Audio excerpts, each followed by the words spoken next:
Welcome to my channel. Today special ಬೇಳೆ sambar powder ಮಾಡುವ ವಿಧಾನ. ಮೊದಲಿಗೆ 2 ದಿನ ಬಿಸಿಲಿನಲ್ಲಿ ಒಣಗಿಸಿಕೊಂಡಿದ್ದೇನೆ ಧನಿಯಾ ಮತ್ತು ಮೆಣಸಿನಕಾಯಿಯನ್ನು. ಬೇಕಾದ ಸಾಮಗ್ರಿಗಳು: ಮೆಣಸಿನಕಾಯಿ, ಧನಿಯಾ, ತೊಗರಿಬೇಳೆ, ಉದ್ದಿನಬೇಳೆ, ಕಡಲೆಕಾಳು, ಜೀರಿಗೆ, ಹುರುಗಡಲೆ, ಅರಿಶಿಣ ಕೊಂಬು, ಸಾಸಿವೆ, ಮೆಣಸು, ಇಂಗು, ಬ್ಯಾಡಗಿ ಮೆಣಸಿನಕಾಯಿ, ಕರಿಬೇವು, ಅಕ್ಕಿ. ಮಾಡುವ ವಿಧಾನ: 2 kg ಅಳತೆಗೆ ಮಾಡುತ್ತಿದ್ದೇನೆ.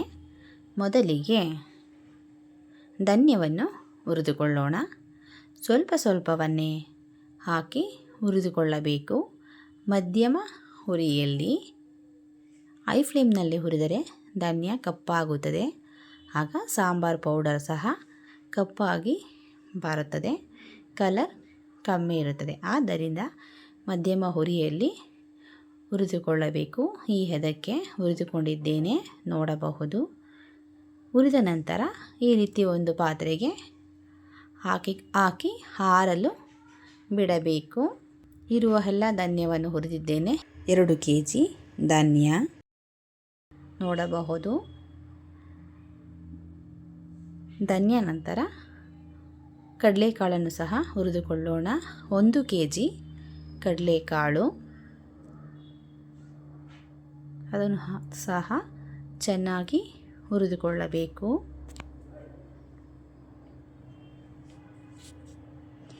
ಇದು ಸ್ವಲ್ಪ ಬಾಯಿ ಬಿಡುವವರೆಗೆ ಹುರಿದುಕೊಳ್ಳೋಣ. ಹುರಿದಂತಹ ಕಡಲೆಕಾಳನ್ನು ಸಹ ಸೇರಿಸೋಣ. ಕಡಲೆಕಾಳು ಸಹ ಹುರಿದಾಗಿದೆ. ನಂತರ ಉದ್ದಿನ ಬೇಳೆಯನ್ನು ಹುರಿದುಕೊಳ್ಳೋಣ. 2 ಪಾವು ಉದ್ದಿನ ಬೇಳೆಯನ್ನು ಸಹ ಸೇರಿಸೋಣ. ಹುರಿದಂತಹ ಎಲ್ಲ ಕಾಳುಗಳನ್ನು ಒಂದು ಪಾತ್ರೆಯಲ್ಲಿ ಈ ರೀತಿ ಆರಲು ಬಿಡಬೇಕು. ತೊಗರಿಬೇಳೆಯನ್ನು ಸಹ ಹುರಿದುಕೊಳ್ಳಬೇಕು. 2 ಪಾವು ತೊಗರಿಬೇಳೆ, ಅದನ್ನು ಸಹ ಹುರಿದ ನಂತರ ಸೇರಿಸಿರುತ್ತೇನೆ.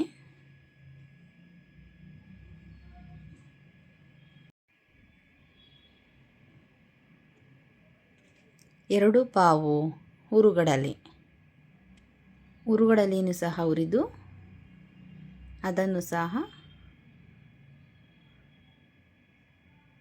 ಸೇರಿಸೋಣ.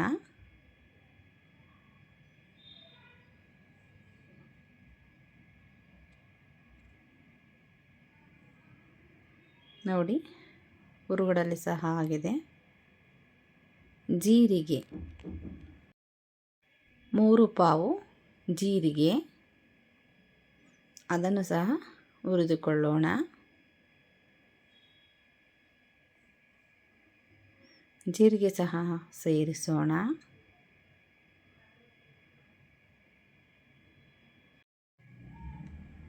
ಸಾಸಿವೆ 1 ಪಾವು,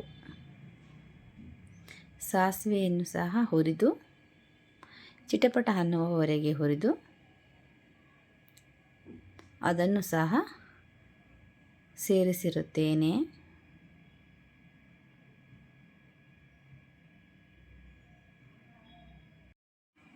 ಮೆಣಸು 1 ಪಾವು, ಮೆಣಸನ್ನು ಸಹ ಹುರಿದು ಅದನ್ನು ಸಹ ಸೇರಿಸೋಣ.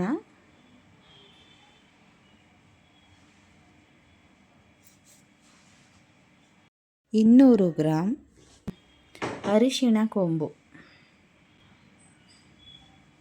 ಅದನ್ನು ಸಹ ಹುರಿಯೋಣ. ಆರಿದ ನಂತರ ಇದನ್ನು ಕುಟ್ಟಿಕೊಳ್ಳಬೇಕು. ಮೆಣಸಿನಕಾಯಿ 2 kg, ಚೆನ್ನಾಗಿ ಒಣಗಿಸಿದರೆ ಕೆಲವರು ಹುರಿಯುವುದಿಲ್ಲ. ನಾನು ಸ್ವಲ್ಪ ಬೆಚ್ಚಗೆ ಮಾಡಿಕೊಳ್ಳುತ್ತಿದ್ದೇನೆ.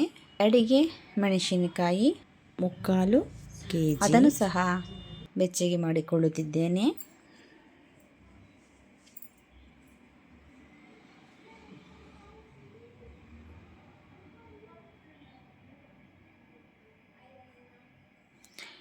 ಕರಿಬೇವು 1 ಕಟ್ಟು, ಅದನ್ನು ಸಹ ಬೆಚ್ಚಗೆ ಮಾಡಿಕೊಳ್ಳೋಣ. 2 ಪಾವು ಅಕ್ಕಿ ಹುರಿದುಕೊಳ್ಳೋಣ. ಬೇಡವಾದಲ್ಲಿ ಸ್ಕಿಪ್ ಮಾಡಬಹುದು. ಹಿಂಗು ಅದನ್ನು ಸಹ ಪೀಸ್ ಮಾಡಿಕೊಂಡಿದ್ದೇನೆ. ಹುರಿದಿರುವಂತಹ ಎಲ್ಲ ಕಾಳುಗಳ ಜೊತೆ ಸೇರಿಸಬೇಕು. ಹಿಂಗು ಮತ್ತು ಅರಿಶಿಣದ ಕೊಂಬನ್ನು ಪುಡಿ ಮಾಡಿಕೊಂಡಿದ್ದೇನೆ ಮತ್ತು ಕರಿಬೇವನ್ನು ಸಹ ಸೇರಿಸೋಣ.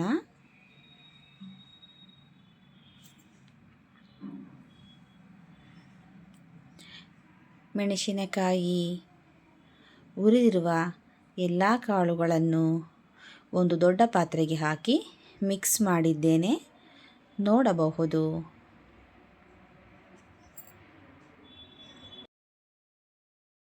ಲವಂಗ ಬೇಕಾದಲ್ಲಿ ಹಾಕಬಹುದು, ಆಪ್ಷನಲ್. ಬೀಸಿ ಜರಡಿ ಹಿಡಿದಿರುವಂತಹ ಸಾಂಬಾರ್ ಪೌಡರ್ ನೋಡಿ, ಕಲರ್ ಹೇಗೆ ಬಂದಿದೆ ಎಂದು ಸಹ ನೋಡಬಹುದು. ಪರ್ಫೆಕ್ಟ್ ಆದಂತಹ ಬೇಳೆ ಸಾಂಬಾರ್ ಪೌಡರ್. ನೀವು ಕೂಡ ಒಮ್ಮೆ ಟ್ರೈ ಮಾಡಿ ಕಾಮೆಂಟ್ನಲ್ಲಿ ತಿಳಿಸಿ. ನೋಡಿ, ಕವರ್ ಸಹಾಯದಿಂದ ಈ ರೀತಿ ಪ್ರೆಸ್ ಮಾಡಿ ತುಂಬಿಟ್ಟುಕೊಳ್ಳುವುದರಿಂದ 1 ವರ್ಷದವರೆಗೆ ಸಾಂಬಾರ್ ಪೌಡರ್ ಹಾಳಾಗುವುದಿಲ್ಲ. ಎಲ್ಲ ತುಂಬಿಟ್ಟ ಆದ ಕೊನೆಯಲ್ಲಿ ಕಲ್ಲುಪ್ಪನ್ನು ಸಹ ಸೇರಿಸಿರುತ್ತೇನೆ. ಈ ವಿಡಿಯೋ ನಿಮಗೆ ಇಷ್ಟವಾದಲ್ಲಿ ಲೈಕ್ ಮಾಡಿ, ಶೇರ್ ಮಾಡಿ, ಸಬ್ಸ್ಕ್ರೈಬ್ ಮಾಡಿ.